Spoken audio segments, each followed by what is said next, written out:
Si yo no veo en un discípulo que yo estoy discipulando señales de vida, creo que estoy perdiendo el tiempo discipulándolo.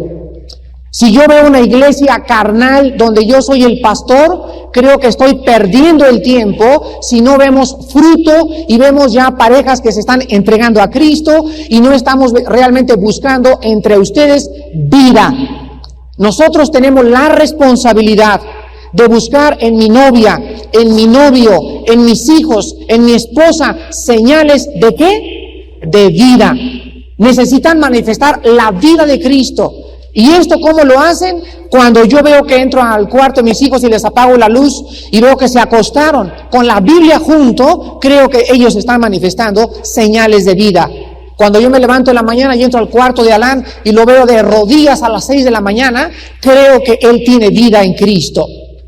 Cuando yo entro al cuarto de mis hijos y veo que no tienen pósters de mujeres ahí desnudas, sino que tienen cuadros de Cristo, creo que hay vida en Cristo en sus vidas. En fin, tenemos que estar buscando en nuestra familia señales de vida. Desde luego que primero en la familia para buscarlos después en los discípulos. Porque si yo no busco primero señales de vida en mis propios hijos y en mi propia casa, pues entonces ¿qué estoy haciendo? Buscando señales de vida en otras partes. Dice el dicho mexicano, podemos ser lámpara de la calle, obscuridad de nuestra casa. Entonces tenemos que buscar en nuestros discípulos, en nuestros hijos, señales de vida, fruto. Si no hay fruto hay que orar por ellos. Padre, tengo un hijo que no da fruto, no te ama, no lee la Biblia, no ora. Sus amistades, los libros que lee, las revistas que tiene, me hablan que no tiene vida. A concentrarnos, a orar por él. A orar por mi vecino que recibió a Cristo y no ha manifestado fruto. Tenemos que estar buscando fruto entre nosotros. Y a continuación dice Pablo en el versículo 14, a griegos y a no griegos, a sabios y a no sabios, soy deudor. Versículo 15, así que en cuanto a mí, estoy pronto a anunciarles el evangelio también a ustedes que están en Roma. Vemos aquí en el versículo 14 que Pablo divide al mundo, o más bien él repite lo que los griegos y los romanos tenían. El mundo de entonces estaba dividido en griegos y en no griegos, en sabios y en tontos. Así dice la palabra en griego, lo vamos a ver ahorita. Entonces los romanos creían que había dos clases de personas. Los griegos, que eran la gente culta y la gente educada. Y en otro lugar estaban los dos no griegos. Aquí la palabra no griegos en el griego es la palabra bárbaros. Así se escribe en griego, bárbaros. De donde obtenemos la palabra nosotros, bárbaros, que significa gente incivilizada. Y tenemos después la palabra que dice la Biblia, sabios y no sabios. Aquí la palabra sabios es la palabra griega sophos, que significa personas con conocimiento, personas que fueron a la escuela, personas educadas.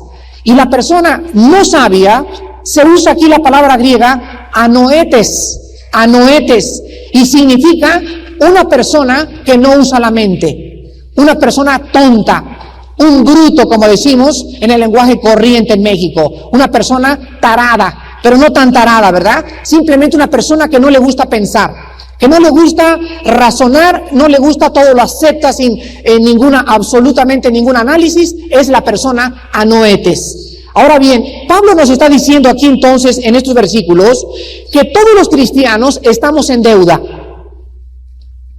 A nadie le hacemos el favor. Hermano, gracias por haber venido a mi casa. Hermana, no me dé las gracias. Es que gracias por haberme dado esto, no me dé las gracias. Porque después de que nosotros hemos visto lo que Cristo ha hecho por nosotros en una cruz, y cuando yo recibo el perdón de Cristo en mi vida, de ahí en adelante Cristo me manda a un mundo ¿a qué? A servirlos. Nos manda como siervos de toda la humanidad, porque Él me sirvió en la cruz y ahora yo voy al mundo y estoy en deuda con los cultos, con los ricos, con los pobres, con los educados y con los tontos. Con cualquier persona yo estoy en deuda. Entonces yo tengo que comenzar a entender que mi actitud hacia el mundo es de servicio, es de poder ayudarles, es de darles el ejemplo, es de vivir una vida donde ellos puedan ver en mi vida la vida de Jesucristo. Dice más adelante Pablo, Así que en cuanto a mí, estoy pronto a anunciarles el Evangelio a ustedes también que están en Roma. Vean 1 Corintios capítulo 9. Y vamos a ver que el cristiano tiene que estar listo. Tiene que ser lleno del Espíritu Santo todos los días, porque nunca sabemos a quién le vamos a testificar, principalmente en esta época de Navidad. Dice en 1 Corintios 9, 16 y 17, Pablo les escribe a los corintios y les dice lo mismo: pues si anuncio el Evangelio, no tengo por qué gloriarme, porque me es, escuchen esto, impuesta necesidad, y ay de mí si no anunciare el Evangelio, por lo cual, si lo hago de buena voluntad, recompensa tendré, pero si de mala voluntad, la comisión me ha sido encomendada. Pablo está diciendo que todos nosotros nos es impuesta la necesidad. Ahora, ¿querrá decir esto que Dios me está diciendo, Armando, y me echa manita de puerco Dios y me dice, predícale a esa persona? No, porque Pablo está diciendo que no puede haber una voluntad indispuesta para predicar. Entonces, ¿qué necesidad es la que un cristiano debe de sentir? Una necesidad que nos es impuesta por el Espíritu Santo, pero que no es forzada. ¿Saben ustedes qué significa esto? Si leen 2 Corintios capítulo 5, Pablo dice, porque el amor de Cristo me constriñe. El amor de Cristo me constriñe, por lo cual si uno murió por todos, entonces todos murieron. Significa que cuando un cristiano realmente tiene un encuentro con Cristo, cuando un cristiano recibe el perdón de Cristo, cuando un cristiano se hinca en las mañanas y ora y le dice, Padre Santo, ¿a quiénes quieres que les hable de tu amor? Es un cristiano, como decía mi hijo Alán, ¿con qué? Con una carga. Con una carga. El cristiano se siente constreñido en su alma al ver un mundo necesitado, al ver a mi papá, al ver a mis primos, al ver a tantos jóvenes en las drogas, en la inmoralidad, en el sexo. ¿No te constriñe eso a ti, hermano? ¿No te constriñe ver ahora en Navidad a toda tu familia ahogados de borrachos? ¿No te constriñe ver que la gente va a comprar canastas con 4 o 5 botellas de alcohol para festejar el nacimiento de aquel que murió por nosotros en una cruz? ¿No te constriñe a ti esas cosas? Si no te constriñen, déjame decirte algo. Si tú no estás constreñido por el pecado, tú tienes una relación no adecuada con el Señor Jesucristo. En otras palabras, en esta mañana estás diciendo, Padre, sinceramente, lo que el hermano me está diciendo es la verdad. A mí no me constriñe el mundo. A mí no me importa ver a mis hijos en las drogas. A mí no me importa lo que le pase a mi familia. Y si tú tienes este sentimiento, tú tienes en esta mañana que pedirle perdón a Dios y decirle en esta mañana, Señor, yo no tengo constreñimiento ni compasión por las almas.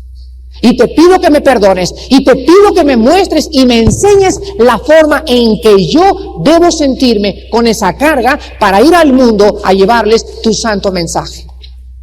Entonces Pablo, vean ahora ustedes 1 de Pedro capítulo 5, cómo Pedro pensaba también lo mismo. 1 de Pedro capítulo 5, versículo 2. Pedro sentía exactamente lo mismo que sentía el apóstol Pablo, y él, escribiéndoles a los pastores, les dice lo siguiente. 1 de Pedro 5, versículo 2. Apacentad la grey de Dios, que está entre ustedes, cuidando de ella, no por fuerza, sino voluntariamente, no por ganancia deshonesta, sino ¿qué? ¿Sino con qué? ¿Qué significa esto? Que así tienes que estar siempre en tu corazón, listo que a un estudio bíblico. ¿Dónde? A ver, ¿dónde? Ánimo pronto. Oye, que no puedo predicar, hermano Alducci, el domingo. ¿Puedes predicar tú? ¿En dónde? Estás buscando la oportunidad. Tu ánimo es pronto a estar ministrando la palabra de Dios. Ahora es triste, por ejemplo, que tú no tengas una relación adecuada con Cristo, ni una vida de oración continua con Cristo, y de repente vayas a tu escuela y llegue una muchacha y te diga, fíjate que quiero abortar. Y tú, ay, no lo hagas, manita, mira que manita, te va a castigar Dios, no lo hagas, manita. O que te llegue un muchacho y que te diga, oye, Juan, fíjate que ayer me dieron a probar la mota anoche. Ay, pues qué feo la hierba, mi papá me ha dicho que no la fumes. Y en ese momento que se nos presenta la oportunidad de ayudarlos y de decirle, Juanita, es que tú no sabes lo que Cristo hizo por ti, y vienes con tu palabra o la tienes memorizada y eres llena del Espíritu Santo y le comparte la Biblia y la Biblia penetra en su corazón y haces que esa muchacha se convierta esa mañana antes de irse a su casa. Pero sin embargo, como no eras lleno del Espíritu Santo, perdiste la oportunidad de ayudar al prójimo.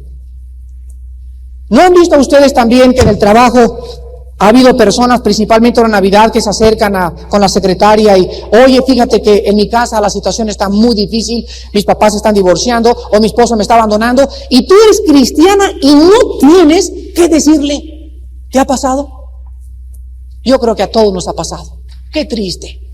¿Cuál ánimo pronto? ¿Cómo puedes tú testificarle si no eres llena del Espíritu Santo? Pero si tú esa mañana te levantaste y oraste y leíste la Escritura y le pediste a Dios, oh Dios, lléname de tu Espíritu esta mañana y dame sabiduría, porque hay muchas personas a mi alrededor, en el metro, en el trabajo, de ida y vuelta a mi trabajo, que tienen problemas y yo soy enviado a predicarles tu palabra. Oh Dios, dame la palabra necesaria para ayudar al prójimo que me rodea.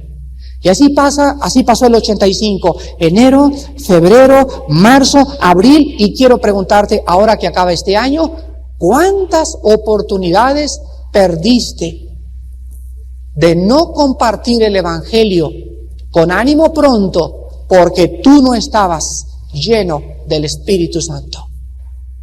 Ojalá que el año 86, quiero decirte una cosa, el 85 no lo recuperamos con nada. Las oportunidades que perdimos en el 85 jamás las volvemos a recuperar. Nunca más. Entonces hay que comenzar el otro año con una nueva visión del Dios que estamos sirviendo, con la comisión que nos ha sido encomendada, e ir al mundo llenos del Espíritu Santo para compartir las nuevas que Dios estaba en Cristo perdonándonos a todos nosotros nuestros pecados. Dice Pablo, estoy pronto a anunciarles el Evangelio. Vean ustedes también ahora el versículo 16, que por estas razones el apóstol Pablo llega al clímax del Evangelio en este capítulo y les dice lo siguiente: porque no me avergüenzo del Evangelio, no me da pena, porque es poder de Dios para salvación a todo aquel que cree, al judío primeramente y también al griego. Pregunta, ¿es posible que haya cristianos que se avergüencen del Evangelio? ¿Es posible? Sí es posible. Vean ustedes Marcos 8:38, por lo cual el Señor Jesucristo dijo estas palabras: sí es posible que haya cristianos que se avergüencen de Cristo. Y dice Marcos 8:38, porque el que se avergonzare de mí y de mis palabras, o sea, de la Biblia, en esta generación adúltera y pecadora, el Hijo del Hombre se avergonzará también de él cuando venga en la gloria de su Padre con los santos ángeles. Los que escucharon el mensaje de este lunes que hablé sobre el tribunal de Jesucristo, ahí está el cassette a la salida, los que lo quieran, fue la clausura de Apocalipsis. Yo les decía que los cristianos, cuando venga Cristo, va a haber dos tipos: los que van a decir Padre, y las lágrimas por última vez van a ser enjugadas al verlo. Oh, el corazón se nos va a saltar del pecho al ver a nuestro Salvador, que ya se acabó todo, vámonos ya de esta tierra, dejamos aquí todo abajo. Pero al mismo tiempo va a haber cristianos, dice en Primera de Juan, que se van a alejar avergonzados de Cristo. O sea, lo van a ver, pero no va a ser el gozo de verlo, así decirle, oh Dios, gracias porque ahora sí estoy contento, sino que en el momento que vean a Cristo, les va a dar vergüenza verlo, aun cuando son salvados. Les voy a dar un ejemplo. Mi esposa se va 3 meses de México, y en esos 3 meses yo estoy esperándola con un ánimo desesperado de verla. ¿Cuántos de ustedes han esperado así a su esposo y a su esposa? Ahora que venían mis hijos, estaba mi esposo y yo, eran años los que, una semana se nos hizo un año. Y luego el último día es el más largo de todos. Ustedes también, ¿verdad, Lani Kim? Me imagino que estaban ahí en Marcoma contando los minutos y el avión y ya no llega el avión y esperar en la sala. Se hacen años. Bueno, ustedes imagínense que durante los 3 meses que mi esposa se va, yo cometo adulterio. Y cuando llega mi esposa, ustedes creen que, digo, yo tengo ganas de abrazarla, pero en ese instante yo estoy manchado. Yo estoy avergonzado, yo estoy apenado de que cuando yo la abrace, no la pueda mirar a los ojos, con ojos transparentes, y le pueda decir, estos 3 meses te he esperado puro y casto en mi corazón. Ya no puede haber una sinceridad porque mi vida la manché. Si tú tienes un novio y se va a Guadalajara durante 3 meses y él se va con otra muchacha y regresa a verte, él va a regresar con vergüenza. ¿Por qué? Porque él sabe que te fue infiel en Guadalajara. Pues así cuando venga Cristo, va a haber cristianos manchados con pecado. Los va a encontrar Cristo con pecado, son salvos, pero los va a encontrar en pecado y esos cristianos van a tener vergüenza. Vean ustedes ahora, 2 de Timoteo, capítulo 1. Gracias. 2 de Timoteo, capítulo 1, versículo 8, 12 y 15. ¿Cuántos de ustedes en el año del 85, en una reunión de familia, les dio vergüenza? Así se llama, literalmente les dio vergüenza. ¿Cuántos de ustedes en la escuela comenzaron a hablar a los amigos de la evolución y que venimos del chango y a ustedes les dio vergüenza de hablar de Cristo, de decirles eso es una mentira, la religión no salva, amigos, Cristo salva, la palabra de Dios, etcétera, etcétera? ¿A cuántos de ustedes les pasó eso en este año? Dice 2 de Timoteo capítulo 1, el apóstol Pablo, sabiendo que el joven Timoteo era un joven tímido y vergonzoso, le dice en el versículo 8 las palabras siguientes, y le dice así: por tanto, ¿qué cosa? No te avergüences de dar testimonio de nuestro Señor, ni de mí preso suyo, sino ¿qué cosa? Participa de las aflicciones por el Evangelio según el poder de Dios. ¿Qué significa sufrir por Cristo? Significa ser objeto de burla. Cuando tú te avergüenzas y no hablas de Cristo, ¿por qué lo haces? Porque temes ¿a qué cosa? A la burla. ¿Qué van a decir de mí? ¿Me van a decir religioso? ¿Me van a decir tonto? ¿Me van a decir fanático? ¿Me van a decir ya cambiaste religión? Pues precisamente Cristo nos envió al mundo ¿a qué cosa? A que comenzáramos a entender que la gente se va a burlar de nosotros.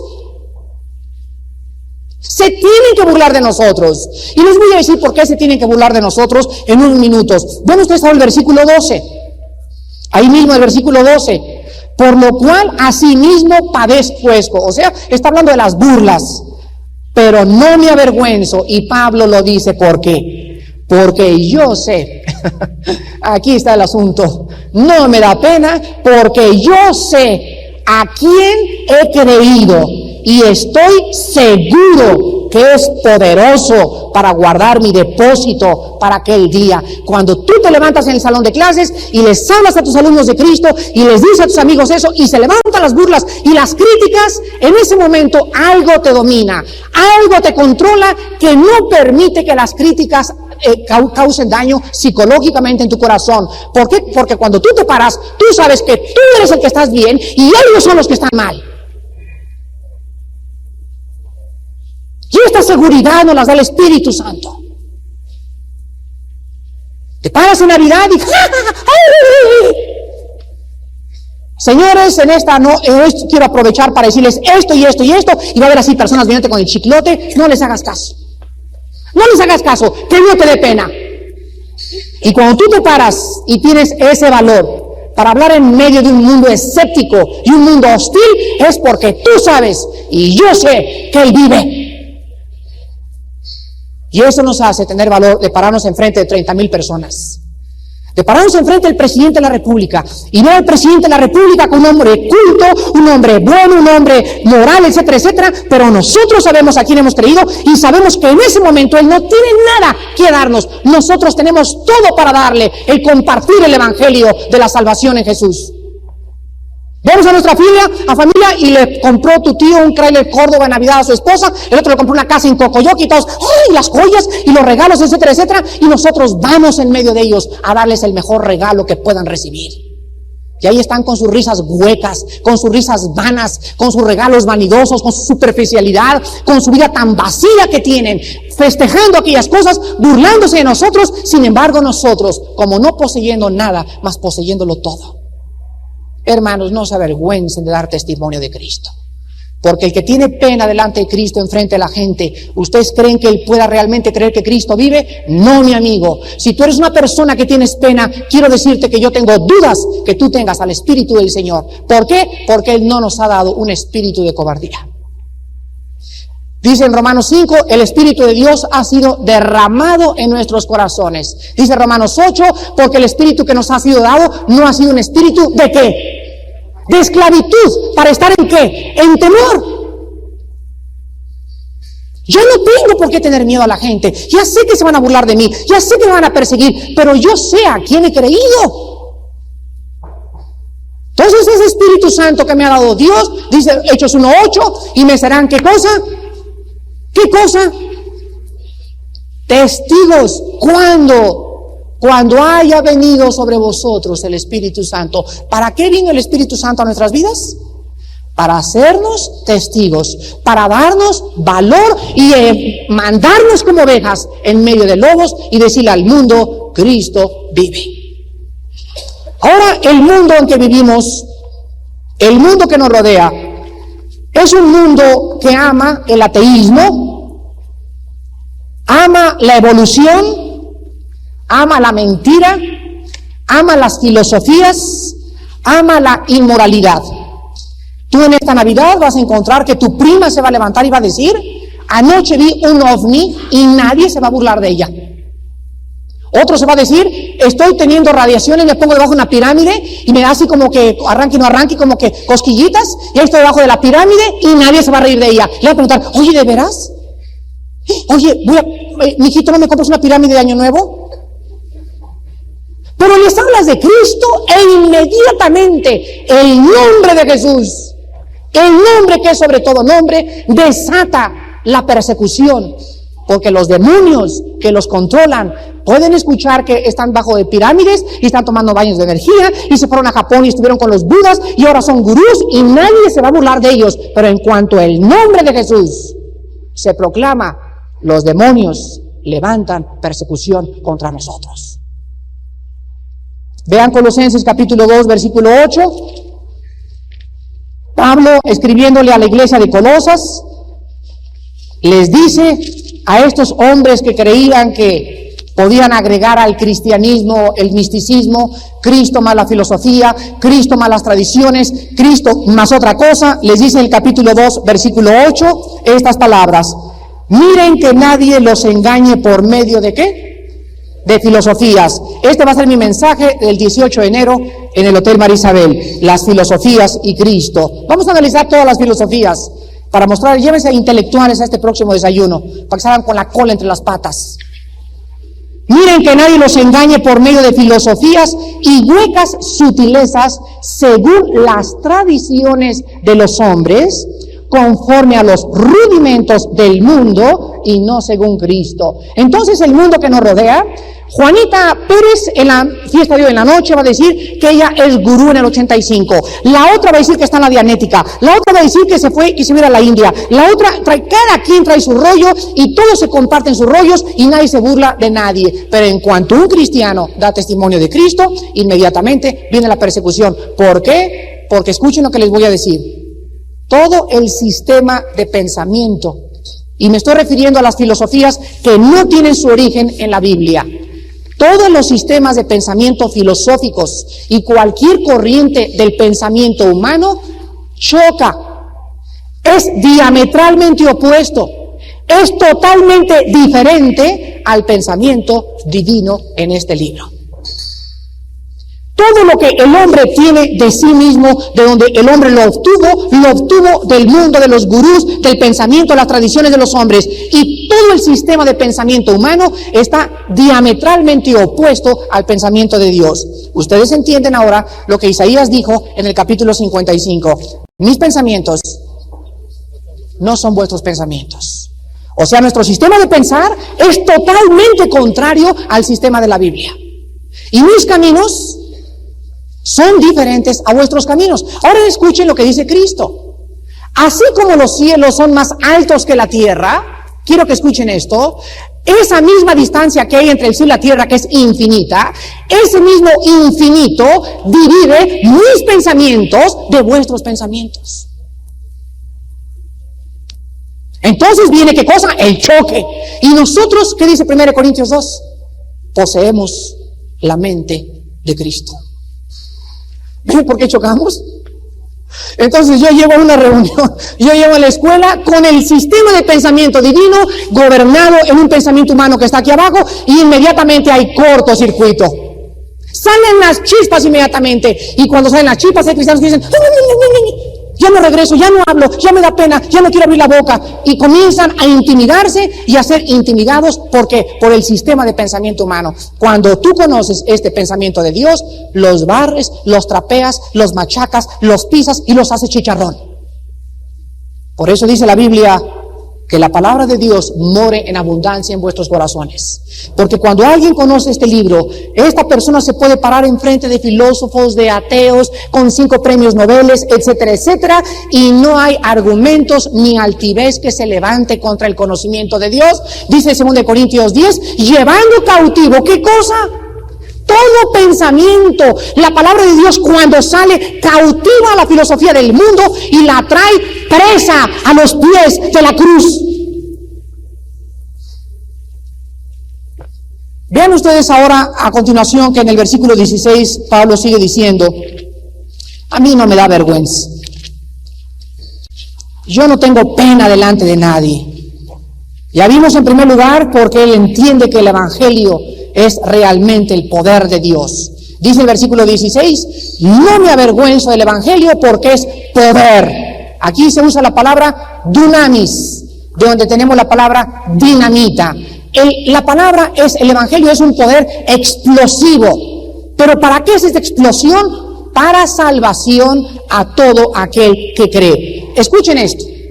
Dios escogió que cuando nosotros levantáramos este libro, o cuando yo estuviera hablando las palabras de este libro, cuando yo hablara las palabras de la palabra de Dios, y no mi filosofía, ni mi pensamiento, ni mi verdad, sino el mensaje que está aquí, y yo fuera leal y fiel a este mensaje, y no mezclar este mensaje con mis pensamientos, sino que lo predicara así a rajatabla como dice la Biblia. Dios dice que al comunicar yo este mensaje sin mezclar el pensamiento humano, mis palabras contendrían ¿qué cosa? ¿Qué cosa? Poder. Vean Colosenses capítulo 1. Contendrían un poder sobrenatural que haría explosión en los corazones que lo escucharan. Colosenses capítulo 1, versículos Colosenses capítulo 1, del 3 al 6. Colosenses 1,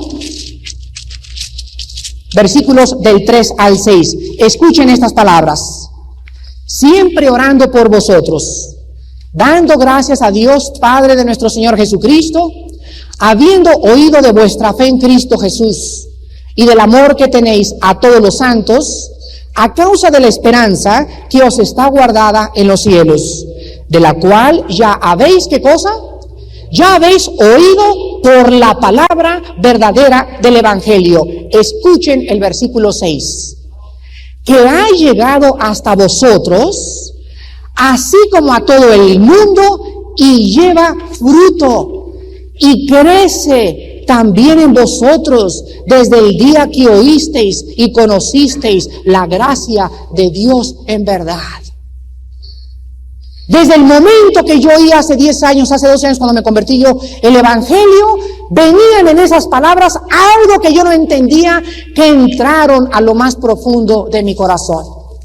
En ese momento yo me acuerdo, no comprendía muchas cosas, pero en ese momento yo sentí en mi alma que yo necesitaba a Cristo en mi corazón, que yo necesitaba el perdón de Dios. Y en ese momento le dije: Padre Santo, sé propicio a mi pecador. Él entró a mi vida en la persona del Espíritu Santo, y desde ese momento en que la palabra fue, ¿qué cosa? Sembrada en mi corazón, esa palabra aquí, ¿qué cosa dice Colosenses?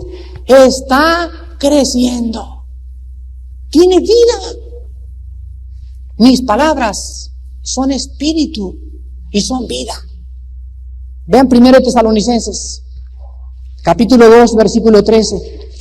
Ahí en la vuelta a Colosenses y está Tesalonicenses.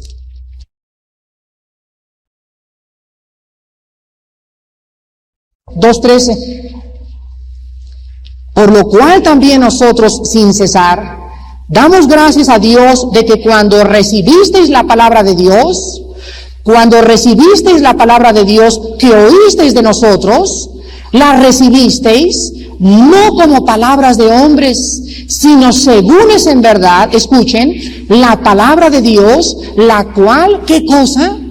Actúa en vosotros los creyentes. Cada vez que ustedes van a un estudio entre semana, cada vez que vienen ustedes aquí el domingo, ¿a qué vienen?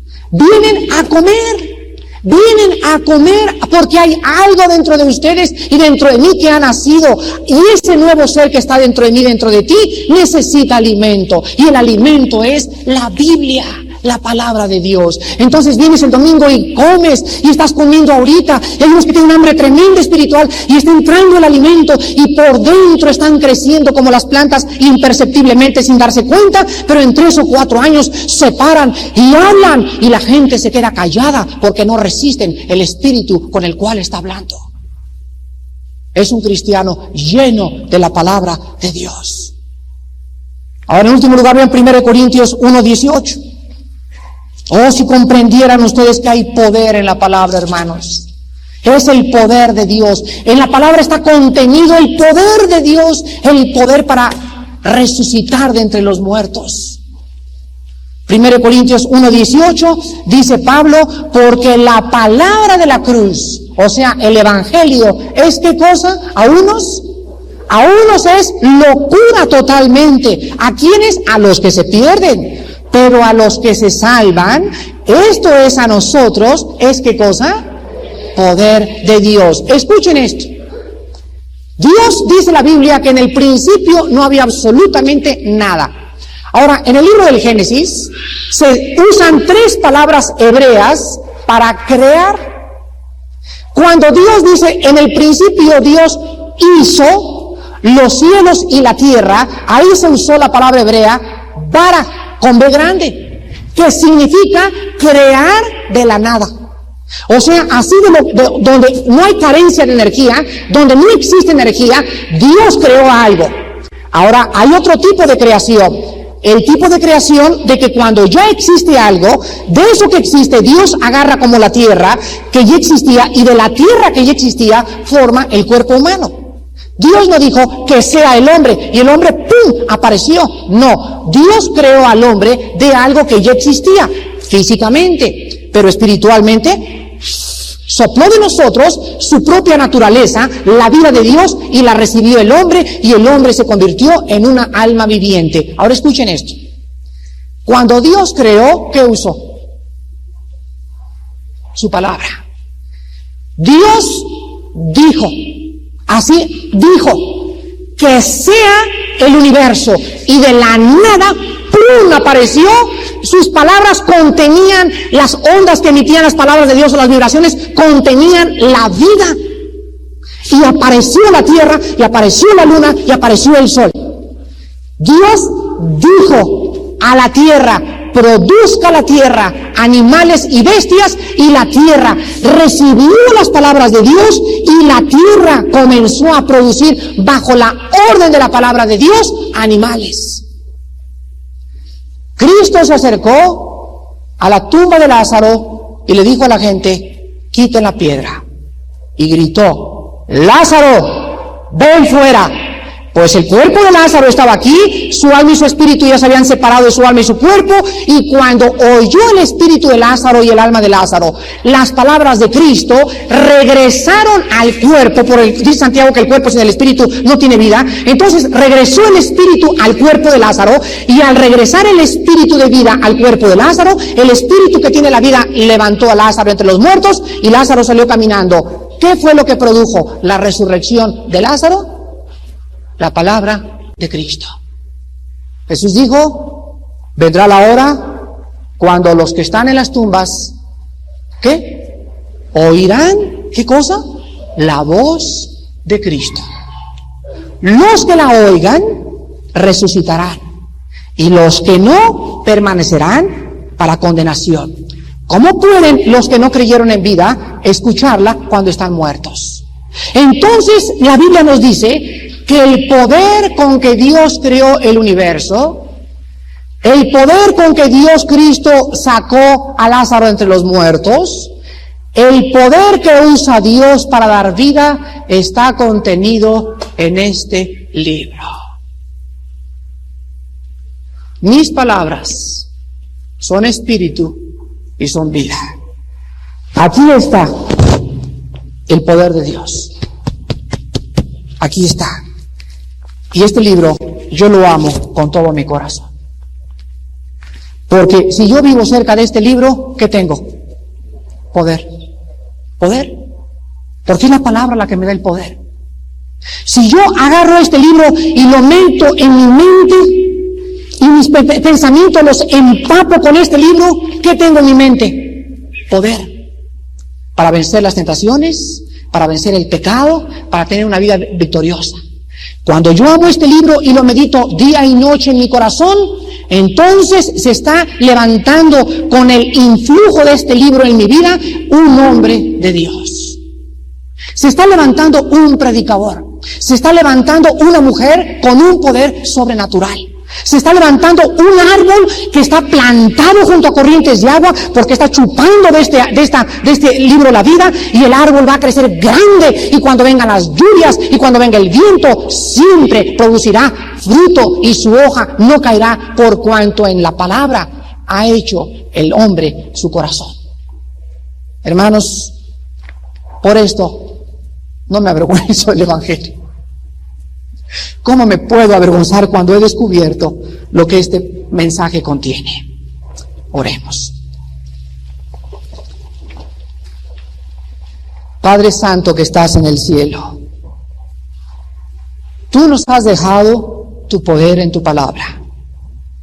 Los hombres y las iglesias y las organizaciones piden más poder, sin saber que lo tienen, pero no lo explotan. Porque no entienden, no hemos entendido que la vida de poder, el poder de una iglesia, el poder de una organización se encuentra en tu palabra.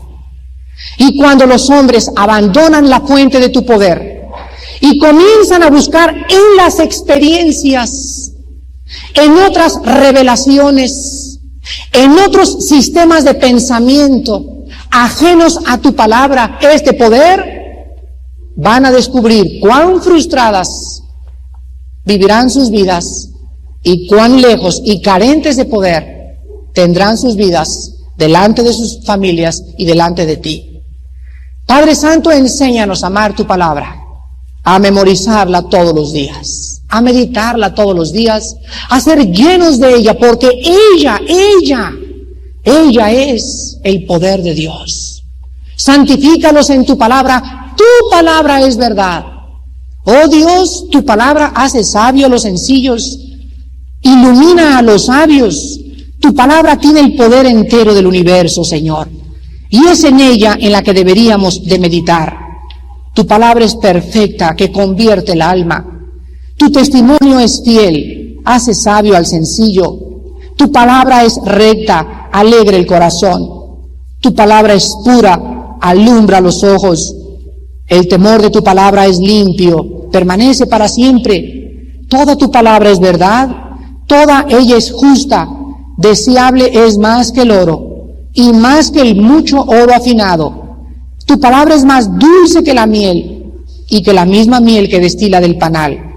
Nosotros somos además amonestados con tu palabra, y en guardar tu palabra hay grande galardón. Gracias por tu palabra, Señor.